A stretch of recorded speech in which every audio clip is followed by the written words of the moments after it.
All right, so let's get started. As always, my intro is up on the screen.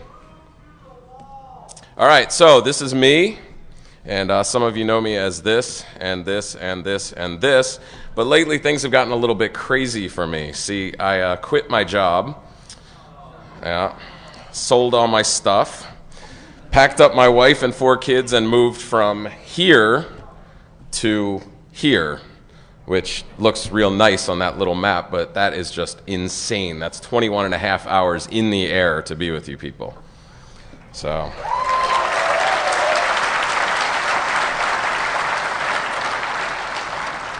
right, now some of you might be asking, Uganda, what's up with that? Well, don't be so harsh on Uganda. I mean, they've got rules just like anywhere else.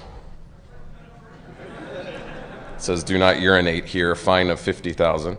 I can still get breakfast out, and I can still get lunch in drive-thru, and I can even go to a drive-thru chicken place if I'm interested. We've got a cozy little place in the country with a shiny but prickly red gate where a man named Joseph looks after things for us. We lost our minivan but gained a sturdy truck. We also gained a few pets. This is Fred, and this was Tony. He had a posse. We got a cat to deal with a posse, though. This is Africa, though, you know? This is like the circle of life, right? So what eats cats? That's what we got to deal with next. But we do have a Best Buy, and we have a Safeway, and a Walmart, and a Target, and a mall. We have all the modern conveniences. I mean, our place is so great, even my kids' stuffed animals have net access. All right, that one was pushing it. Now, we really do have internet access, though. There's an equation to it. You actually add this plus this plus this to get something that looks like this.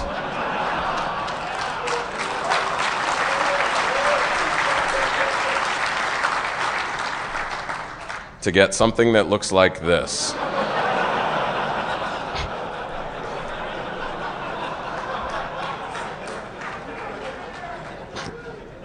YouTube's awesome at 10K. This is all the download you'll ever need anyway, especially if you live in the 70s. Well, we have very nice neighbors. Here's our neighbors. They're really sweet. And the country's great, but unlike any other place, it has its share of problems. Our problems are just a little more dangerous than others.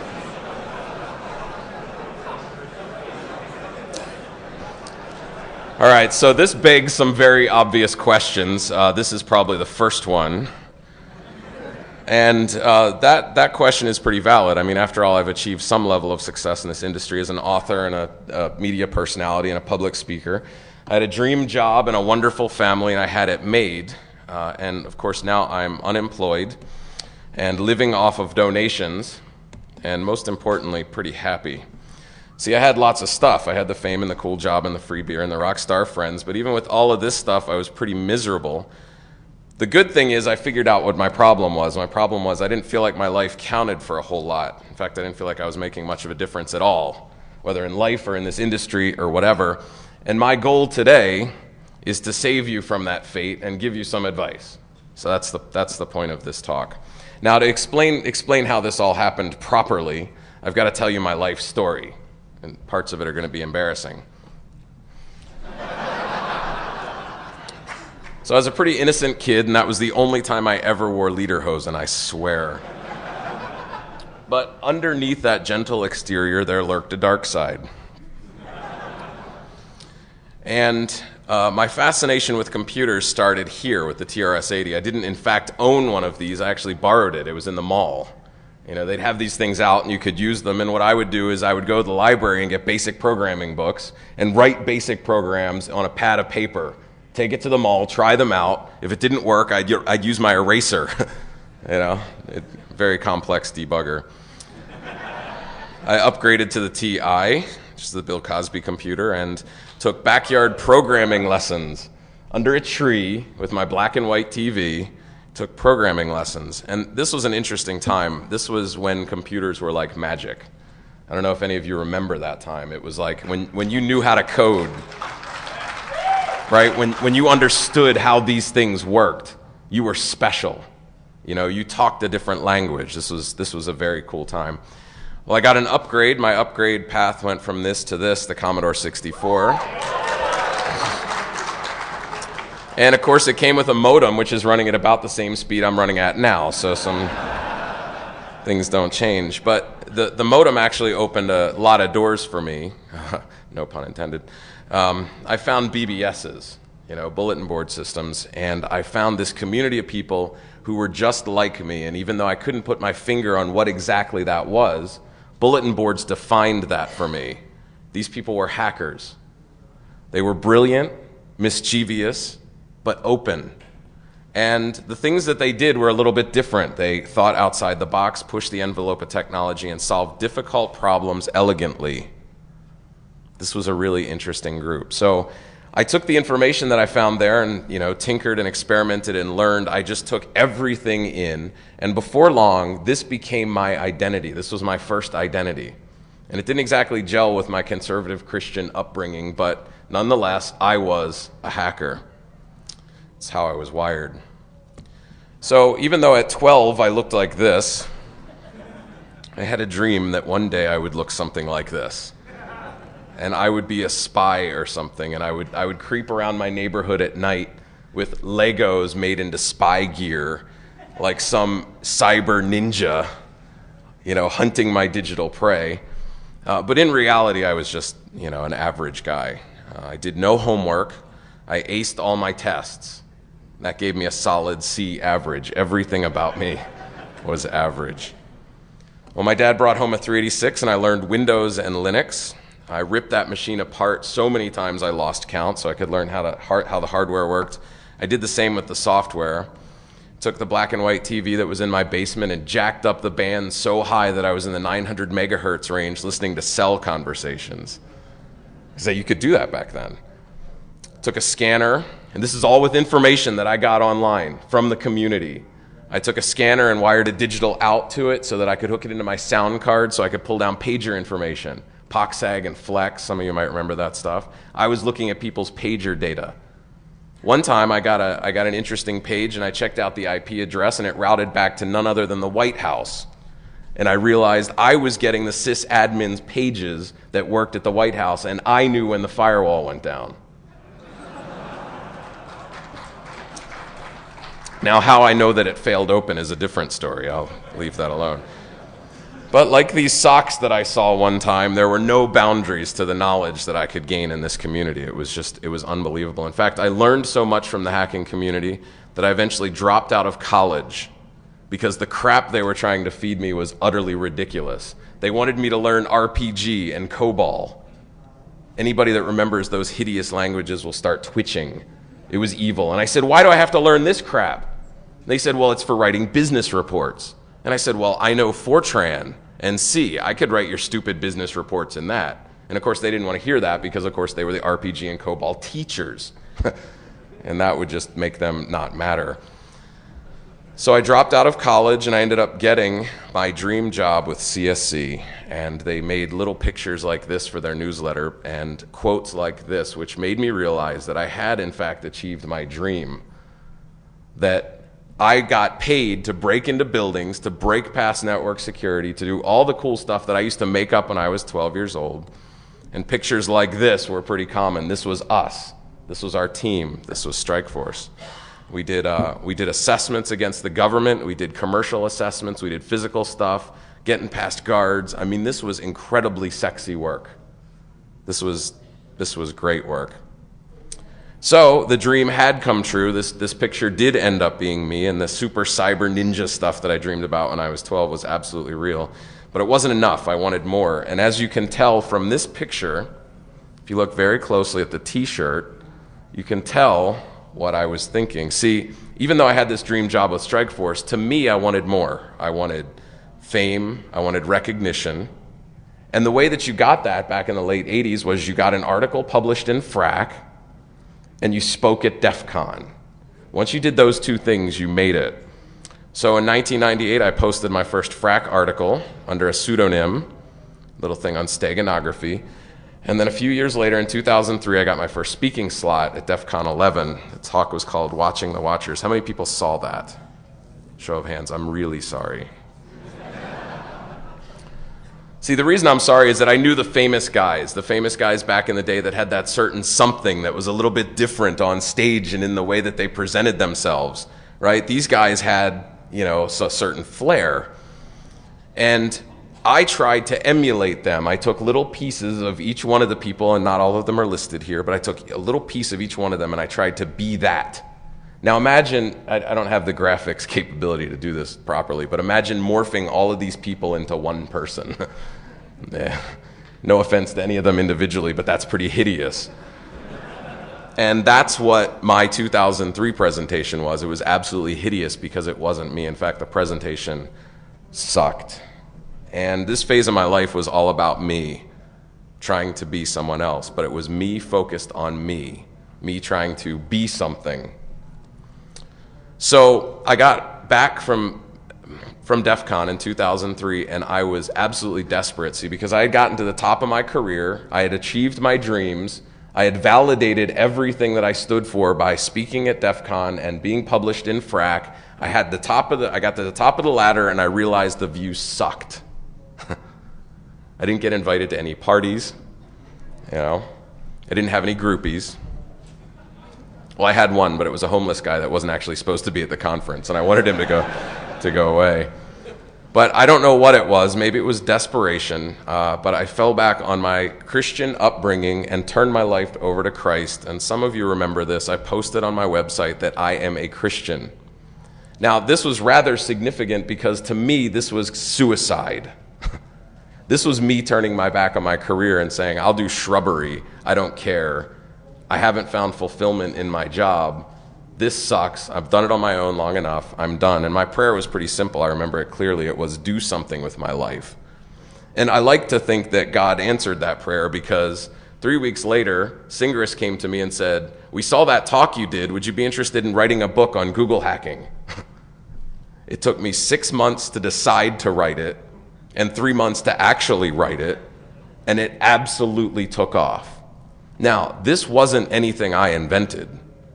This wasn't stuff that I came up with. This was other people's stuff. In fact, a lot of the book had queries in it from other people on the web that had submitted them. And I give attribution to that and everything, but the point is, this was the community. This was knowledge from the community. But this was an absolute gift. That was the first book. The second book, Grifter came to me and said, hey, you want to help me out with my book? That was the second book. And then Aaron came to me and said, hey, you want to help me out with my book? That was my third book. And then Bruce, you remember Bruce from the slides back there, said, I'm working on this book. You want to help me with this book? And then I pulled together some experts and then wrote this book. And then came the Rockstar series. Singris asked me to write on stealing, which was where all the rock stars were. And I was like, holy crap. I mean, these were guys that I looked up to. And it was really intimidating to be involved in that. But this was absolutely overkill. I mean, this was like a rocket ride. It turned into this, dozen book projects, a landslide of press appearances all over the place, and my life blew up 100%. This was an interesting time for me. I'm not even going to get into all the celebrity sightings. Yes, that's Vanilla Ice and Jenny McCarthy and Paris Hilton. These were weird times. But life was good, I was back at the peak. But the simple fact was I was on the peak again and I was miserable. See, somewhere in the madness I lost touch and I fell into the same exact trap that I fell into in 2003. My focus had shifted back to me. It's the title of this talk, Me to We. My focus was on me again. And some really bad things happened in my life during this time. I had been given this crazy forum on my website that went from 500 users to like 80,000 users in like 3 months. It just exploded. And there was one guy that was on the forum who was named Argod. How many people, show of hands, remember Argod? A few of you. Okay. Well, what happened was I stopped visiting my own forums because I was busy writing books. Not good books like the ones that I listed there, but crappy books just so I could get my name on more books. Focused on me again. And Argod, who was my #1 poster, disappeared. He vanished. And I found out like a year later that he died. And that this was a kid who for the last months of his life was confined to a wheelchair in his room, cranking out PHP exploits at the tune of like 3 a day, posting them on my site. And he was like one of the first guys that posted Google Dorks on his exploits, on his web exploits. So here's the exploit and here's how you find targets on Google. He was like the guy that started that. I had a guy die on my watch, on my forums, and I didn't even know. And he was busy boosting my presence in the industry. That was tough for me, and it got me thinking. That was our God. So it was a bad time, but my focus was about to change, and that happened when my wife Jen went to Uganda for the first time. And some of you remember this piece of the story. She went to Uganda. She brought back pictures like this. This is Colin. And she showed me this picture, and every single picture she showed me of Colin, he was smiling that big goofy smile, and he's completely butt naked, which is why I take the shot that way. And he's butt naked because he doesn't like own any clothes. His parents are both dead, one from malaria, one from AIDS. He lives with his grandmother in a pretty little house like this. This is Colin. And she shot video of this kid dancing and jumping and singing. He was the happiest kid in the world, and he had nothing. And I had everything, and I was miserable. And I didn't know what was up with that. So I said, I figured I got to go to Uganda and see what is up with this, because he's got something that I don't. It's expensive, and the way that you do these kind of mission trips is you tell people you're going, and they help you. Well, all of my friends were online. I didn't have like any, IRL friends. Mine were all digital. So I sent some emails, and it got blocked, and hackers paid for our mission trip to Uganda, Africa. Some of you remember this. Well, the folks in Uganda that we worked with, that was AOET, they found out I was a computer guy, and they're like, you're going to do computer stuff. I'm like, rock on. So we cleaned up some computers and put together a little computer lab, and I took a handful of wireless cards, and I pulled their office together into a wireless network, and I was proud of this picture, Google loading wirelessly in their office in the middle of nowhere, Uganda, because of us. That was awesome. But it caught me off guard towards the end of the trip because they showed me what this did. And what this did is this basically reopened this office. This office had sort of crawled to a halt because they were processing kids that had lost their parents, and they were trying to find profiles and sponsors for them, sponsors to pay for their schooling and all that stuff. And their network, their computers were so screwed up that they had to like stop.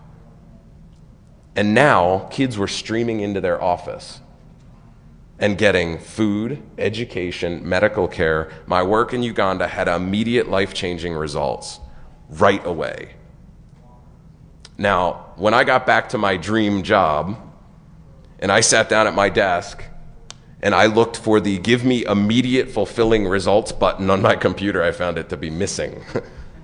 Because in all my career, I had never felt anything like that. It was an amazing feeling to save someone's life 10 or 20 or 100 times over. And I found it to be a little bit addictive. And I started thinking, well, if I can do this and I'm one person, maybe a lot of people could do a lot of stuff. And that's where Hackers for Charity came from. But I thought to myself, this can't possibly work. Who's going to be interested in this? This is hackers, and this is like Africa and poor kids. But I gave it a shot. And one of our first projects that we posted was for AOET, and I had this spec'd out. I had this job spec'd out recently. What they needed was a sponsorship site like this. People online could click on the little picture. You've probably seen stuff like this. Job specs out at like $50,000, 6 people, 6 months. So Paul Madoff, our first volunteer, coded this in like a week, like a case of Red Bull or something for free. Cranked this out. Result, 61 children sponsored. That means 61 children have somebody in the US paying for their education, their medical care, everything for an entire year. 61 kids. So I had the bug. I wrote no tech hacking, put this little stamp on the front, decided to donate all my proceeds to this program. And when I said to AOET, I want to give you money from my book, where should it go? They said, send the money to Kenya because kids are starving. So let me show, I know this is like sort of infomercial-ish, but let me show you this video of our food program. My name is Abel Rujo. Abel. Yeah. Lucha. Yes. Ah, okay. And what grade are you in? Standard. I'm in standard 7, SEK primary school. Ah, okay. So you live here alone, Yes. by yourself? I live here alone. And your Nobody. parents, your mom, your dad? They all died. Oh, I'm sorry. And you built this home? You built this? You are the one who built the house. Yes, I built alone without anybody. No one helped? Yeah. Oh, it's good. You did a good job on it. But it has some problems. Yeah?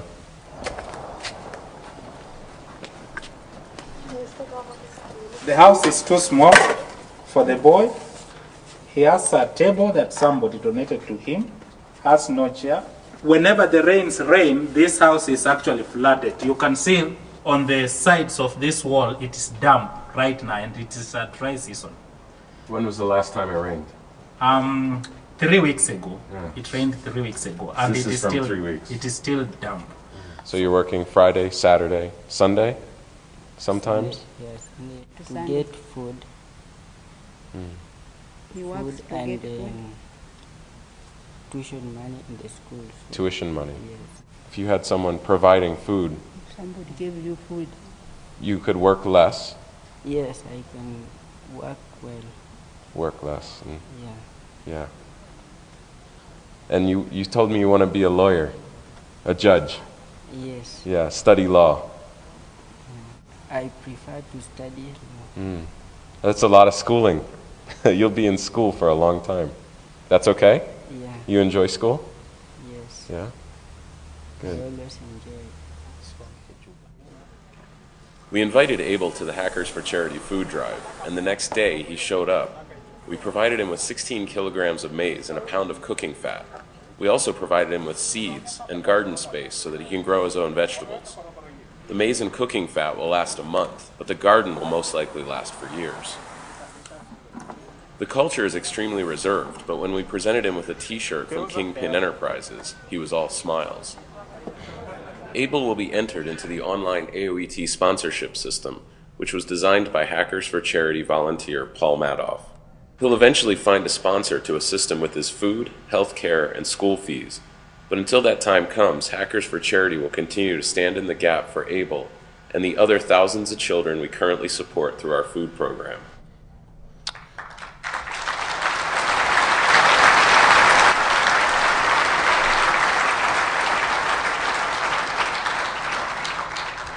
All right, so this thing is incredibly cool. It's incredibly powerful, but it was off-centered just a little bit for me because this wasn't computers, and being the computer geek that I am at heart, I still have a passion for technology. So I said that to AOET. I'm like, well, what do you need? I'm like a computer guy, and they said training labs. We need computer training labs because it's about education. It's about empowerment. So we started building them computer labs. Some of them we used donated equipment. Sometimes we would take the funds that we raised and we would buy new equipment. So here's just a quick look at what our classroom program does. This is part of the computer class. From the funding that we got from Hackers for Charity, we were able to buy 10 computers. This December program is really a program to excite young people about computer training and so on. Many of them have left school, they don't have the skill. So we hope that when they get interested in computer training, we'll be able to equip them better.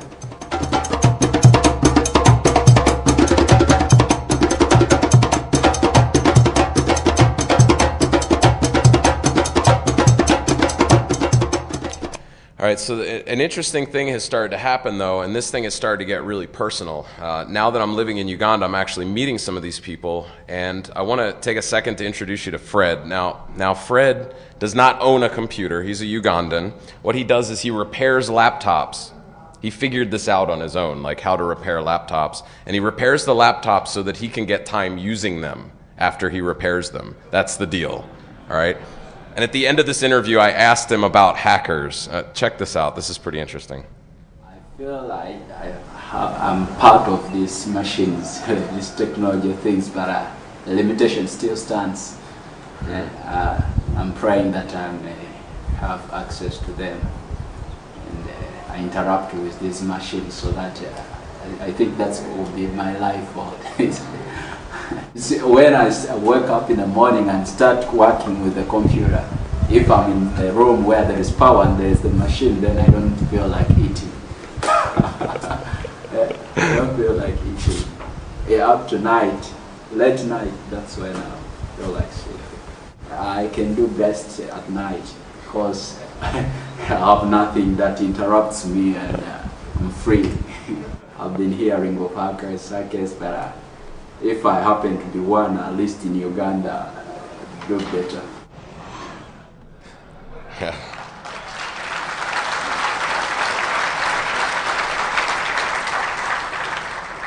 So part of the idea is, these classroom things are great, but I love the idea of empowerment. I want to collect $200, buy this kid a netbook and a case of Red Bull. You know what I mean? And I have the capability to make that thing happen. When I was in Uganda, one of my trips, I met the Minister of Energy. He came to meet me. This is the president's right-hand man. This is like the vice president of this country. Came to me and said, I want to build some computer classrooms. I've given some money to people and they squandered it and it made me look bad. Can you build me a computer classroom? I've never had the vice president of this country come to me and ask me for help, let alone a hacker, right? So this thing's scaling up really fast. It's going to take time and it's going to take money and it's going to take manpower. Well, I got the time thing straightened out because I quit my job to focus on this. So time shouldn't be a problem. Living off of support from this community. Some of the people in this room are paying for my family's existence in Uganda, which I think is pretty amazing. Money, we have a couple different things going on. You've seen the t-shirts for sale. That goes to support this work. The donor cloud, you get a link on our website. That goes to support our work. And the Informer, which I'm going to talk a little bit more about at the end, is a subscription service to give you access to cool stuff. Industry cool stuff before anybody else does. That's what we're trying to do for money. And then the manpower is the last thing. Manpower is us. Thank you. Do I have 5 minutes from now? Yeah, you have 13 minutes. Excellent, we're good. The manpower part of this equation is us. It's this community. See, we have an amazing community, and I am a product of this community. The knowledge that I gained from this community, from reading the stuff that's out there and interacting with you people at DEFCON, made me who I am today, literally, which is why I'm a hacking community advocate at this point. And I'm pretty proud of that role because we just kick complete ass. And if you don't believe me when I say that, you haven't heard about the PayPal incident. See, a few weeks ago, I sort of screwed up, and all of our funds are in PayPal, and I needed to flip to a business account so we could have a fancier shopping cart. So I flipped it, and I checked the little box that said I'm a 501c3, which technically we are because we've filed, but I don't have the stuff back from the IRS. And then as I got into the PayPal process, they're like, send us the stuff from the IRS, and I'm like, oops, can I go back? And they're like, no, your funds are frozen. And I'm in Uganda living off that account. So I got all pissed off and like Twittered it. I was like, PayPal freaking shut us down. 6 hours later, PayPal unlocked us and started sending emails saying, can you tell your people to stop?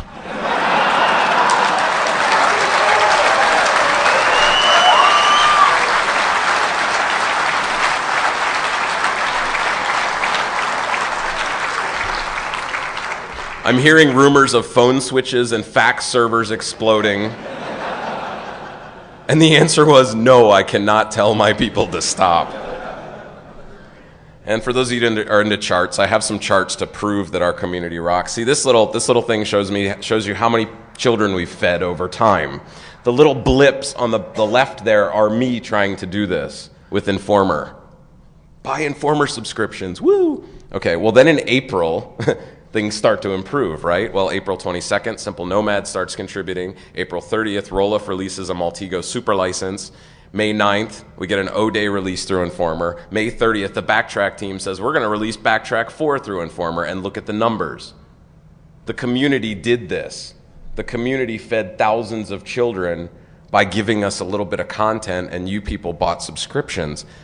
And the thing that's cool about this is that these were people from all walks of life, all religions. I'm a Christian. I'm not going to point them out, but we've got a Jew, we've got a Wiccan, an atheist on this list, and that doesn't matter because the end result is exactly the same. And I don't know about you, I think this is cool, but I never in a million years expected this.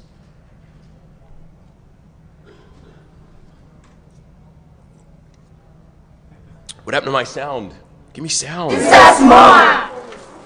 You're welcome. I have to play it again now that we have sound. Check this out. Thank you, Hackers! Come again. Come again! And assist us more. And assist us more! You're welcome. Thank you.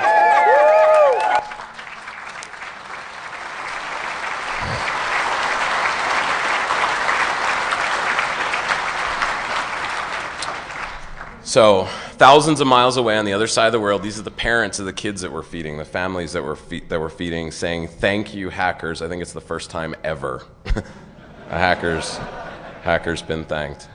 So the magic formula, at least for me, was first I had passion. Passion got me so far as getting myself ahead of the game. I also had a higher purpose. A large part of it for me was spiritual, but the higher purpose was looking out for others that were less fortunate. It was a higher purpose combined with the power of we, the 3 Ps, made an explosive combination. So my advice through all of this, the advice that I promised you is, it's great to have passion, but when it gets right down to it, make a difference. It doesn't have to be through Hackers for Charity. Just do something that's going to matter. We have a powerful community. Let's leverage it. If you do decide to help with Hackers for Charity, got a bunch of options. Talked about the t-shirts and the cloud, the informer. When you leave, there are going to be business cards out at the back door. These are informer cards. What you do is you take these cards and you give them to people that you think rock. I want to spam all the speakers at this conference that are worth anything, because these cards say, your work rocks, it can save lives. Go to the Informer site, and we're going to make them contributors so that their stuff goes through Informer so we can make more money. That's what the cards are for. And our bulletin board system. Get online, check out our new bulletin board system. If you've got computers in Boston, go on our BBS and say, I've got computers in Boston. I want somebody else in Boston to go, I found this little charity over in Boston that needs computers. I'm going to do that thing. It's a way to enable. It's a simple little thing. It's not much to it. It's very cool. It's a way to get plugged in.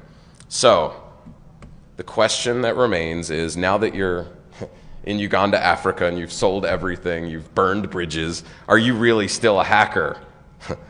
And I guess I am, because certain things make me laugh. This is part of me. So let me show you a few pictures of some things that I've seen in Uganda. I don't know how to explain this one.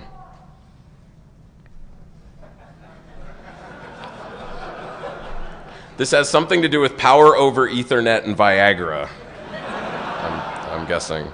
This one made me laugh too. This is a lock sold in Uganda. The Exploit heavy-duty lock. It's got bliss written on it. Exploit is bliss. See if you guys get what made me laugh about this one. Front page, no security required. That's a Microsoft product, isn't it? How about this one? The omnipotent power supply. And I can't resist a shot like this, which I'm still thinking about 2600 even in Uganda. And yes, I still shoulder surf. In fact, I can't go into a bank without taking pictures of the guy's badge and the little sign that says, make sure you lock your workstation before you get up, and pictures of the guard playing with the cell phone, and then pictures of the CSO's machine because he didn't lock his screen. Shoulder surfing. I went to Uganda Telecom to order a USB modem, and he wouldn't sell it to me until he showed me how to use it. You plug it in, you hit next 18 million times. I think he read the EULA. And I said, okay, that's great. Can I go? He says, no, I have to show you how to set it up. So he put in his username and his password. And I said, hold on, let me film.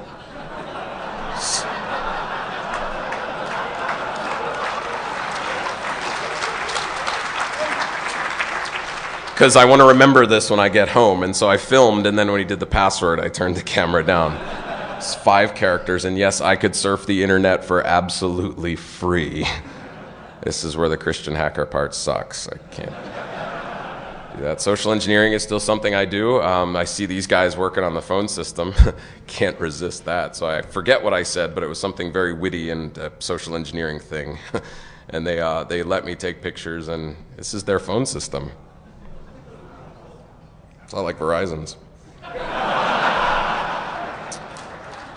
And last but not least, dumpster diving. I still do it. It's just a little different in Uganda. In fact, remember the Walmart and the Target and all those shops I showed you? They were all pictures of the same area, just taken from different entrances. This is the paper section. You go here for paper. Let me just show you the video. Here's, you have papers from a bank. Here's bank paper from this. Yeah. No, from a bank. Yeah.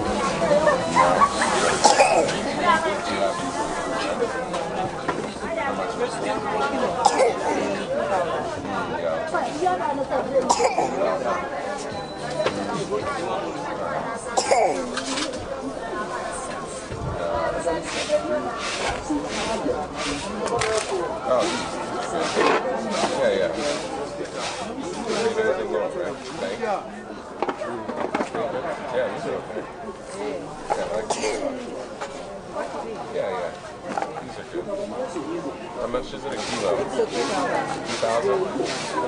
We get 2 kilos. Yeah.